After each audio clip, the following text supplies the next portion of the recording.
Number 10 अपठित गद्यांश। Munshi Premchand ji का जन्म 31 जुलाई 1880 को बनारस के लम्ही नामक ग्राम में हुआ। उनका वास्तविक नाम धनपत राय था। उनका बचपन अभावों में ही बीता और हर प्रकार के संघर्षों को झेलते हुए उन्होंने बीए तक शिक्षा ग्रहण की।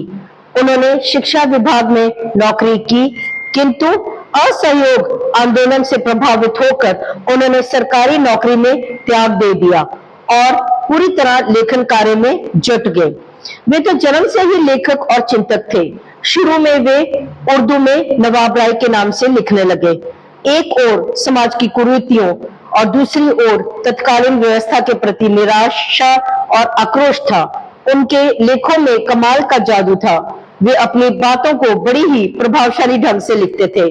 जनता उनकी लेखनी से प्रभावित होने लगी।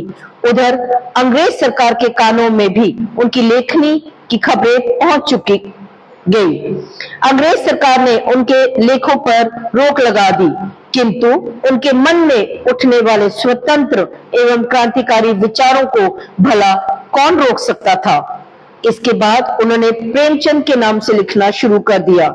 इस तरह वे धनपत राय से प्रेमचंद बन गए। सेवा सदन, प्रेमाश्रम, निर्मला, रंगभूमि, कर्मभूमि और गोदान उनके प्रमुख उपन्यास हैं, जिनमें सामाजिक समस्याओं का सफल चित्रण है।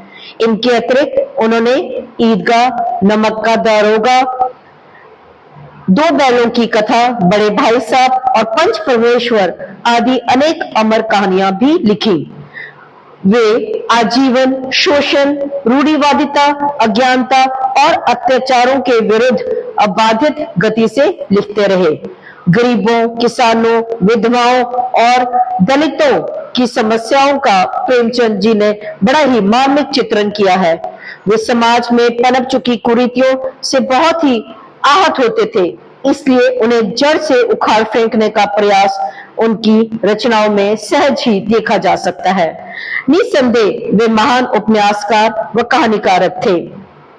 सन 1936 में इस महान लेखक का देहांत हो गया। प्रश्न नंबर 1, मुंशी प्रेमचंद जी का वास्तविक नाम क्या था? प्रश्न नंबर 2, मुंशी प्रेमचंद जी ने सरकारी नौकरी से त्यागपत्र क्यों दे दिया? प्रश्न नंबर 3, वे आजीवन किसके विरुद्ध लिखते रहे?